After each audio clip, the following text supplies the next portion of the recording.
अस्सलाम वालेकुम नाज़रीन, मैं हूं रियाद आजिज और प्रोग्राम है एक्सक्लूसिव विद रियाद आजिज। नाज़रीन, पाकिस्तान में बहुत सारे ऐसे इदारे हैं कि जिनके बारे में अगर मुकम्मल मालूमात लोगों को मिल जाए तो उनके लिए बहुत ज़्यादा बेनिफिट्स हैं, बहुत ज़्यादा, खास तौर से उन लोगों के लिए जो मेहनत कश हैं, जो वर्कर्स हैं, जिनकी आमदनी के ज़राए कम हैं। उसी तरह का एक इदारा है सेसी, यानी Sindh employees social security institution. ये एक अहम तरीन इदारा है पाकिस्तान का। जिस तरह EOBI एक बहुत अहम इदारा है कि जिससे पेंशन मिलती है लोगों को, यानी वर्कर्स को जो किसी इदारे में कहीं ना कहीं काम कर रहे होते हैं। छोटे से छोटा इदारा और बड़े से बड़ा इदारा, यानी छोटे से छोटा इदारा उसका लेवल एक आदमी तक का भी है, अगर एक एम्प्लॉय कहीं है तो। मैं तफसीलात इनसे पूछूंगा। मेरे साथ मौजूद है इस वक्त वसीम जमाल साहब। आप सेसी ऑफिसर्स वेलफेयर एसोसिएशन के सदर हैं और वहां पर भी यकीनन ये ऑफिसर हैं इस इदारे में। तो इनसे पूछते हैं कि इनका इदारा क्या करता है और क्या कैसे लोग इससे बेनिफिट हासिल कर सकते हैं। अस्सलाम वालेकुम वसीम जमाल साहब। वसीम, सबसे पहले बताइए, तारुफ कराइए अपने इदारे का, क्या क्या करता है आपका इदारा? पहले तो मैं एक तस्वीर कर दूं, मैं वहाँ पे मैं अपनी ऑफिसर एसोसिएशन का जनरल सेक्रेटरी हूँ। अच्छा, हमारा इदारा जो काम करता है, मैं उससे पहले थोड़ी सी इसकी हिस्ट्री बताना चाहूँगा ताकि लोगों को पता चल सके। ये इदारा 1967 में 1 मार्च को कायम हुआ था और ये बेसिकली उस वक्त जब स्टार्ट हुआ था सिर्फ 3 शहरों के लिए इसकी स्कीम थी, कराची, हैदराबाद और लाइटपुर, जो आजकल फैसलाबाद हो गया। इन 3 शहरों की स्कीम थी और फिर ग्रेजुअली बढ़ती रही और ये मशरकी पाकिस्तान के बाद 71 के बाद फिर ये प्रोविंशियल सब्जेक्ट हो गया और ये सोशल सिक्योरिटी के बजाय इसका नाम पंजाब सोशल सिक्योरिटी और सिंध सोशल सिक्योरिटी हो गया। तो ये हमारा सूबाई सतह पे आ गया। ये इदारा तकरीबन कोई 55 साल से काम कर रहा है और शुरू में इसमें जो इसके बेनिफिट्स थे वो कम थे, लेकिन 70 के बाद इसके बेनिफिट जो हैं वो आज तक वही हैं, यानी इसमें कोई तब्दीली नहीं आई। इसमें हम इस तरह करते हैं कि कोई भी ऐसा फर्द जो किसी इंडस्ट्री में काम करता हो, किसी कमर्शियल इदारे में काम करता हो, उसे हम कवर करते हैं। और कवर करने का तरीका ये है कि हम उस इदारे में जाते हैं, उसको फॉर्म देते हैं, उसकी रजिस्ट्रेशन कर लेते हैं। वो सब, लेकिन वो रजिस्ट्रेशन कोई कंपलसरी नहीं है, होना ज़रूरी नहीं है। वो ऑलरेडी लॉ के मुताबिक हर फर्द जो किसी को अपने पास एम्प्लॉइज रखता है वो पाबंद है अपने वर्कर्स की सोशल सिक्योरिटी कराने का। ये बाय लॉ उसके बाद पाबंदी है, कंपलसरी है, ऑप्शनल सब्जेक्ट नहीं है। तो उसने मुलाजिम रखा, उसने खुद आना है हमारे पास, जनाब मेरे पास एक एम्प्लॉई है, इसका आप सोशल सिक्योरिटी लें और इसका कार्ड बना। इन केस वो नहीं आता तो हमारे पास एक पूरी हायरार्की है। हमारे पास हर एरिया के लिए ऑफिसर है, कराची से लेकर सक्कर तक के लिए, जिसे हम कहते हैं सोशल सिक्योरिटी ऑफिसर। और हमारे पास तकरीबन 10 डायरेक्टेड काम कर रहे हैं जिनका सिर्फ काम ही यही है कि वर्कर्स की रजिस्ट्रेशन करना और इदारों को रजिस्टर्ड करना। वो अपना काम कर रहे हैं, वो अपना काम इस तरह कर रहे हैं कि आप अंदाजा लगाएं कि 2013-14 के अंदर सोशल सिक्योरिटी में रजिस्टर्ड यूनिट की तादाद 30,000 थी, जो अब कम होकर 20,000 रह गई है। उसमें से सिर्फ 9,000 इदारों का कंट्रीब्यूशन आ रहा है। तो इसका मतलब है कि वो ऑफिसर्स जो फील्ड ऑफिसर्स हैं वो अपना काम नहीं कर रहे। हाँ, और इसमें सबसे अच्छी बात जो हुई वो ये हुई कि सबके बावजूद किसी एक डायरेक्टर को, किसी एक सोशल सिक्योरिटी ऑफिसर को आज तक कुछ सिंगल एक्सप्लेनेशन नहीं दिया गया इदारे ने कि आपके यहाँ रजिस्ट्रेशन जो है इदारों की आबादी के साथ बढ़ने के बजाय कम हो गई है, तो उन्हें कोई ऐसी चीज नहीं मिली अभी तक। अच्छा, it is happening all over the country या सिर्फ ये सिंध के मामला था? मैंने चूंकि अपनी एसोसिएशन और उससे पहले यूनियन की तरफ से तीनों सूबों के दौरे किए सोशल सिक्योरिटी से, मेरा पंजाब सोशल सिक्योरिटी से रब्ता रहता है। अभी भी कॉन्फ्रेंस में पंजाब सोशल सिक्योरिटी आया था, तो इस वक्त पंजाब सोशल सिक्योरिटी हमें लीड कर रहा है पूरे पाकिस्तान में। वहाँ सिचुएशन ऐसी नहीं है। इसी तरह वर्कर्स में भी यही थी कि हमारे कह रहे हैं कि वहाँ इतनी खराब सूरत हाल नहीं है जितनी सिंध में है या दूसरे सूबों में। दूसरे बिल्कुल पंजाब में सिचुएशन बहुत अच्छी है। अच्छा। इस वक्त वो लीड करने से मुराद ये है कि आप अंदाजा लगाएं कि हम आज भी वर्कर को कहते हैं कि अगर वो बीमार हुआ तो वो अस्पताल से एक स्लिप लेगा छुट्टी की, फिर वो हमारे सर्किल में जाएगा और लंबा प्रोसेस है उसे। नहीं, मैं अभी नाजरीन को थोड़ा सा समझाने के लिए, अब आप ये मुझे बताइए कि वो रजिस्टर कर लिया, एक दुकान चलाता है, उसमें एक एम्प्लॉई है, उसने रजिस्टर करा लिया अपने आप को आपके साथ।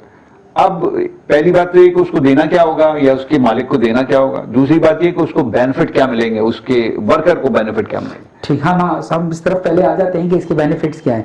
तो इसकी बेनिफिट इस तरह है कि जो वर्कर कवर्ड हो जाता है, यानी कि जिसकी रजिस्ट्रेशन कर लेते हैं। हाँ, अच्छा, जब हम किसी कंपनी को रजिस्टर कर लेते हैं तो हमारे लॉ में इतनी बड़ी गुंजाइश है कि अगर उसका एम्प्लॉयर पैसे नहीं देता है तो भी वर्कर अपने तमाम बेनिफिट्स लेने का जो है वो इसका उसे सारे बेनिफिट मिलने हैं।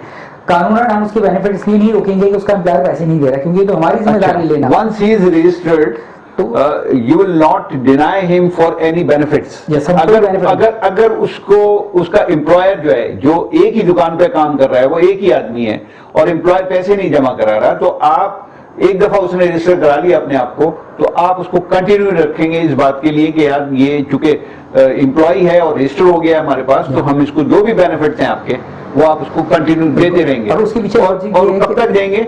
Till retirement 68? नहीं, हमारे यहाँ लॉ जो है ना सोशल सिक्योरिटी का, वो इस तरह है कि जो वर्कर हमारे पास आ गया और हमने उसे रजिस्टर्ड कर लिया, मुझसे पहले एक R5 हमारा कार्ड होता है वो हम देते हैं, जिसको अभी हमने पिछले साल 2 साल पहले नाम चेंज करके बेनजीर मजदूर कार्ड कर दिया है।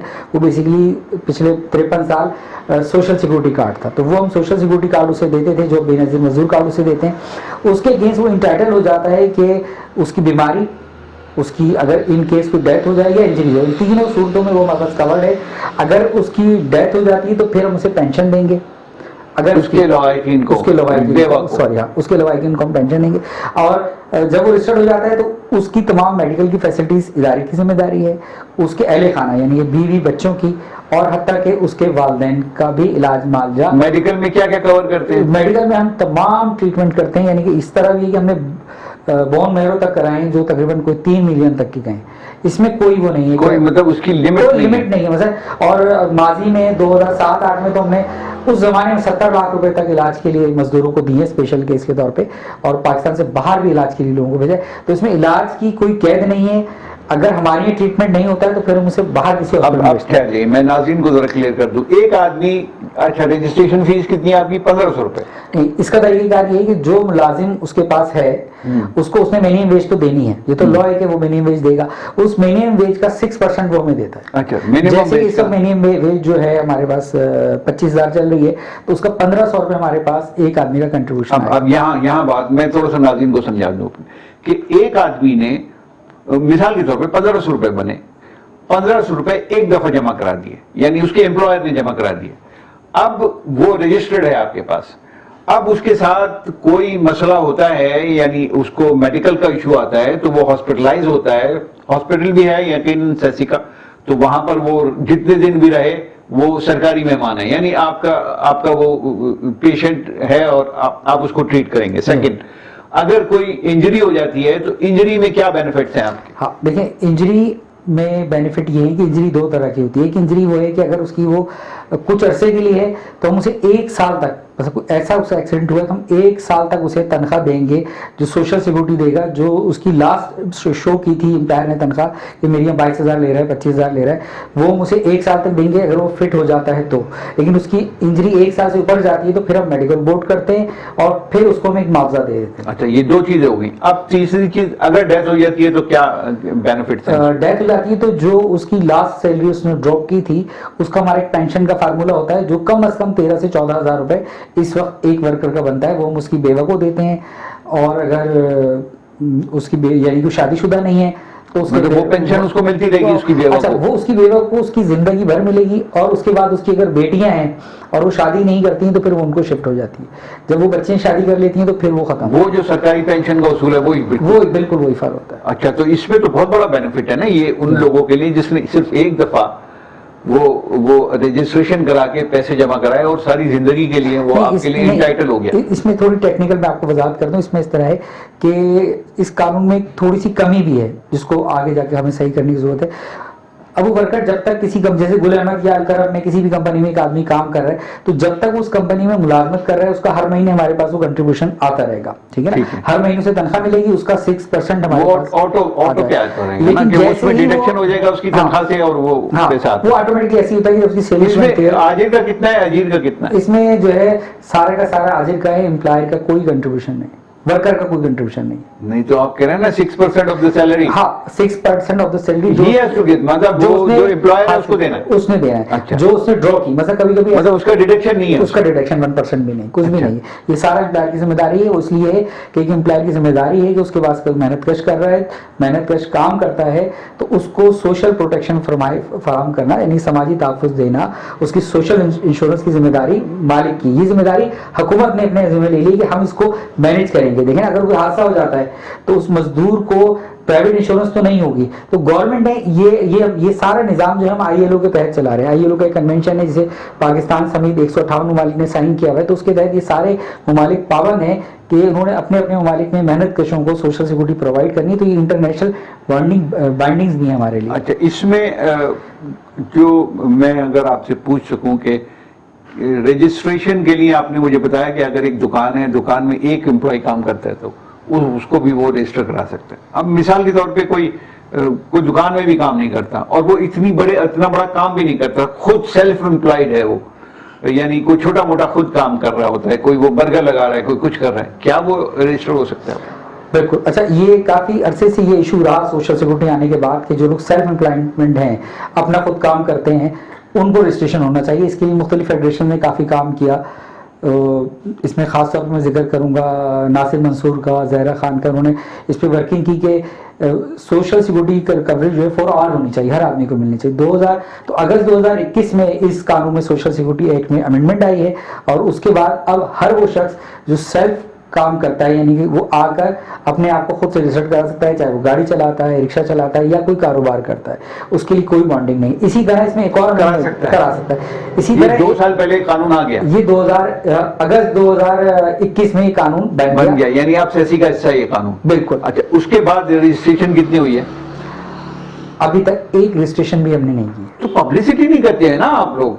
पब्लिसिटी तो करें, लोगों को बताएं, तो एजुकेट तो करें। हमारा पब्लिसिटी का माशाल्लाह से 5 करोड़ रुपए का बजट है। नहीं, वो तो ठीक है। इस तरह तो आपके पास वो फील्ड ऑफिसर्स भी हैं, वो जाते नहीं है, काम नहीं करते, वो बजट पता नहीं कहाँ जाता होगा। ये तो पाकिस्तान का सिस्टम है ना। वो पैसे आपके 5 करोड़ का बजट है, वो 5 करोड़ का बजट तो दाएं बाएं हो ही जाता है, हर इदारे में हो जाता है, आपके इदारे में भी हो जाता होगा, मुझे नहीं पता, I am not sure, but it is happening in Pakistan.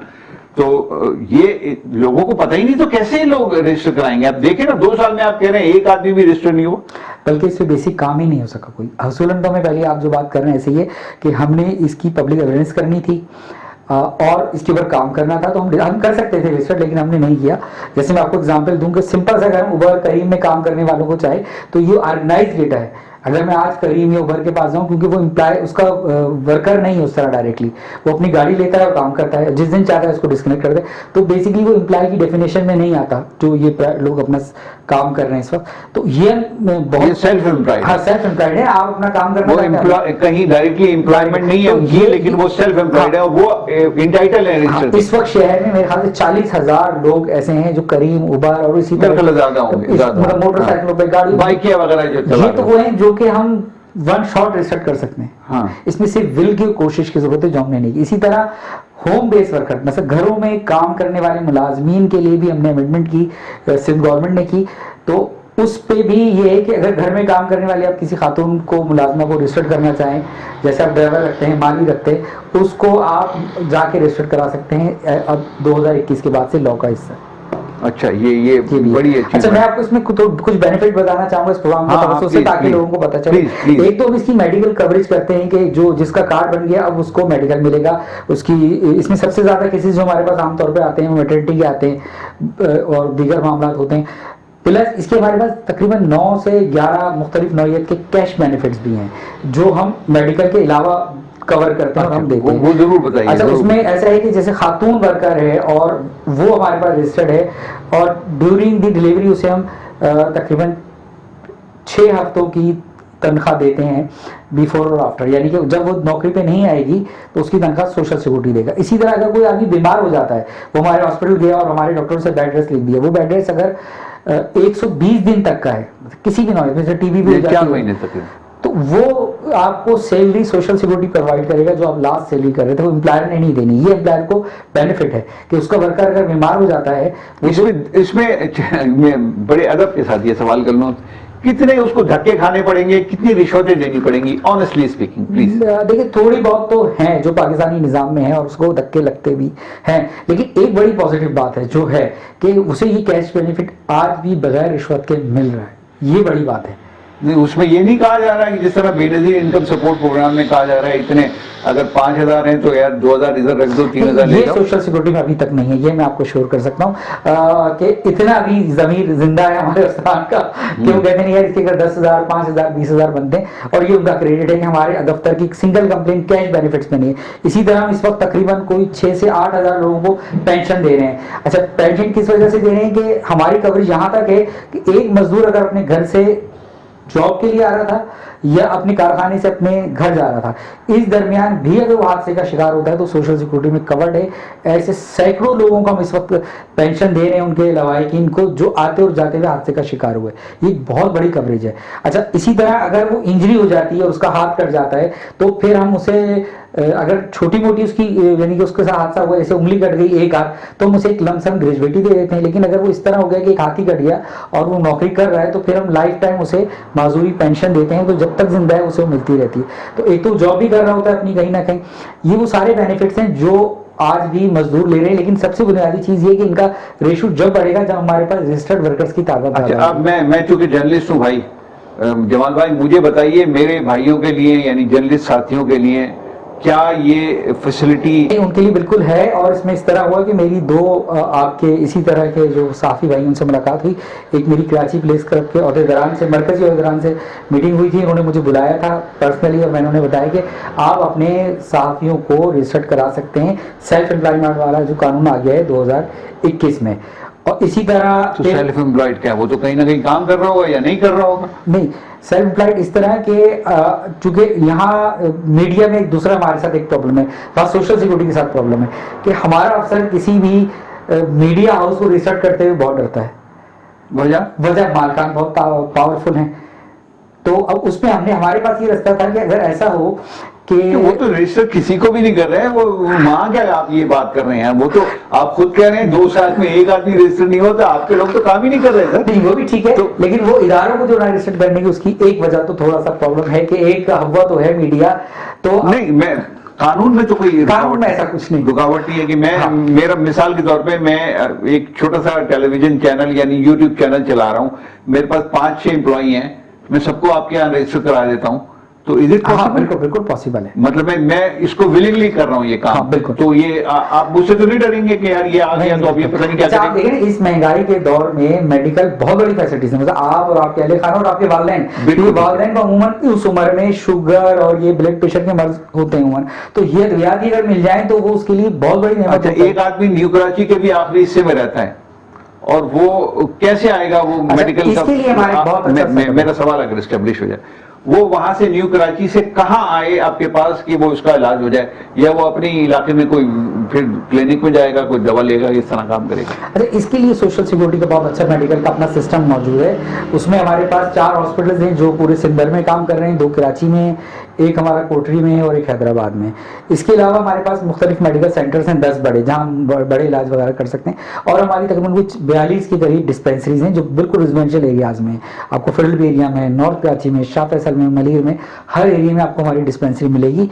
और माजी में तो हम उसे दोनों औकात में चलाते थे, ए शिफ्ट और बी शिफ्ट में, तो लेकिन चूंकि बी शिफ्ट में मरीज कम होते थे तो हमने वो बंद कर दिए। कितनी तादाद आप बता रहे हैं? तकरीबन हमारे पास 43 जो है डिस्पेंसरीज इस वक्त काम कर रहे हैं इस शहर में? इस शहर में नहीं, पूरे सिंध में।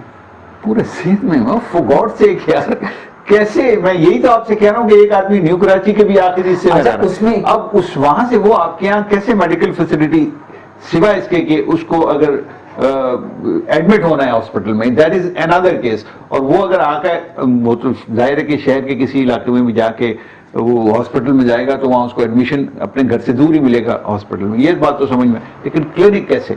क्लिनिक कैसे देखिए, तकरीबन हमारे पास 22 के करीब जो है इस शहर में चल रही है, और वो हमने बड़े ऑर्गेनाइज तरीके से किसी जमाने में बनी है। हर देखिए, ये तो मुमकिन नहीं है कि हम अपना पूरा मेडिकल डिस्पेंसरी मीन्स हमारे होता है कि वहाँ हमारे प्रॉपर 4 से 5 डॉक्टर्स बैठते हैं, पैरामेडिकल स्टाफ होता है। न्यू कराची वाले को या कुरंगी वाले को करीब तरीन कौन सा पड़ेगा? हमने हर जगह देखिए, कुरंगी में हमारे कुरंगी के अंदर खुली हुई, लाडी के अंदर खुली हुई है, न्यू न्यू कराची में, हर एरिया में जिसको हम कवर कर सकते हैं। जैसे अगर हमारी नॉर्थ कराची में खुली हुई है तो वो ऐसी लोकेशन पे है जो न्यू कराची और नॉर्थ कराची को कवर करती है। वो हमारी इस वक्त है नॉर्थ कराची टाउन के सामने। फिर आप आगे आ जाएं तो हमने फेडरल एरिया में खोली हुई है।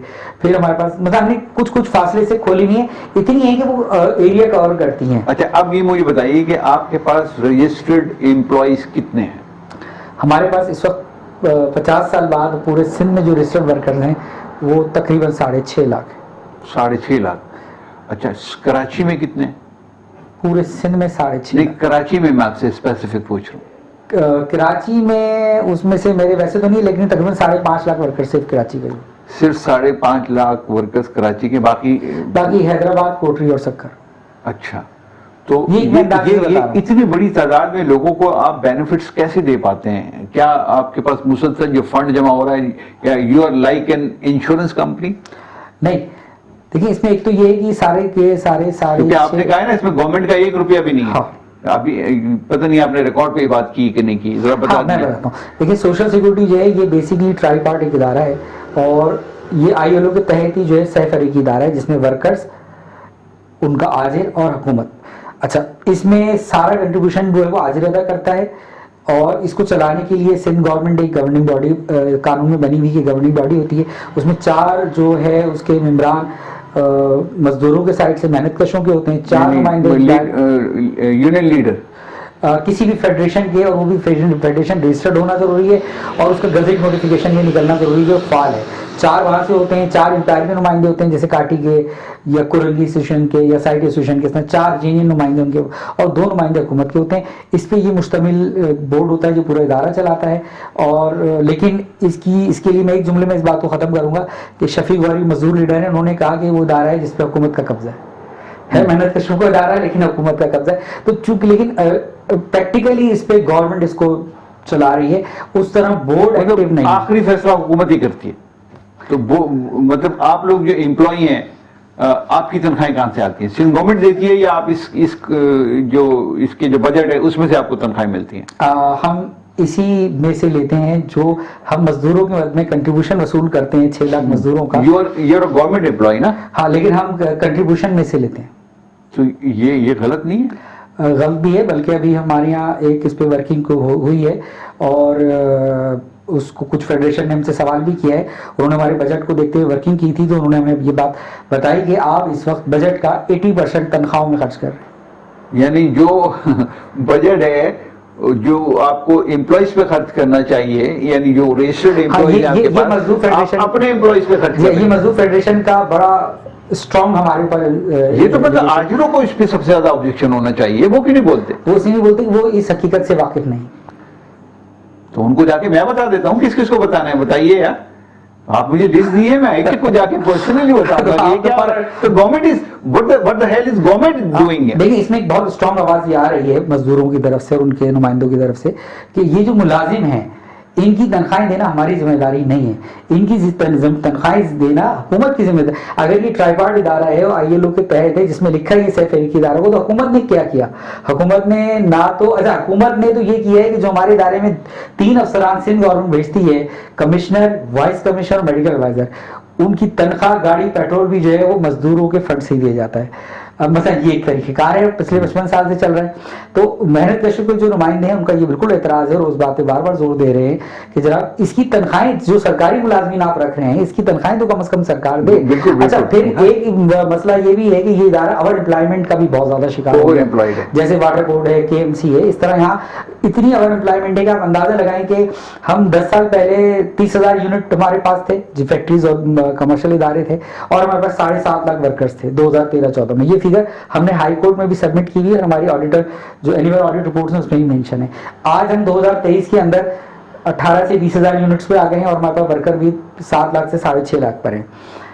लेकिन हमारी जो वर्कर्स की तादाद थी वो अब से 2 महीने पहले जो आपके जॉब जो सोशल सिक्योरिटी के मुलाजमीन है इनकी तादाद जुलाई के अंदर 2300 थी और इस वक्त 4550 है।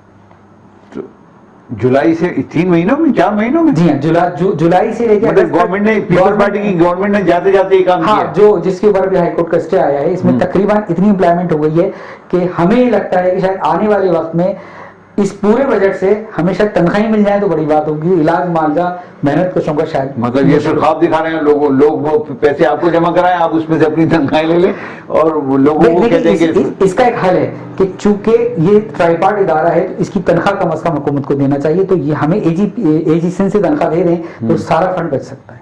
ठीक है, ठीक है जमाल, वसीम जमाल, आपने बड़ी अच्छी इंफॉर्मेटिव बात की है और बड़ी खुल के बात की है। नाज़रीन, ये सारी गुफ्तगू जो वसीम जमाल ने की, इनके साथ तो मुझे कई नशिस्तें करनी पड़ेंगी, एक एक इशू पे अलग अलग बात करनी पड़ेगी ताकि बात आप तक पहुंचे और आप उससे बेनिफिट लीजिए, फायदे उठाइए जो गवर्नमेंट ने आपके लिए बनाया हुआ है, जो हालांकि उसमें गवर्नमेंट का कोई कंट्रीब्यूशन नहीं है, लेकिन गवर्नमेंट कम से कम कानून साजी तो कर रही है। एक चीज मौजूद है, एक इदारा मौजूद है जो सिर्फ आपकी खिदमत के लिए है, लेकिन आपको पता ही नहीं कि इस इदारे से क्या बेनिफिट लेने। सारे बेनिफिट जो है वो सैसी के मुलाजमीन ले रहे हैं। इजाजत चाहता हूं, अल्लाह हाफिज।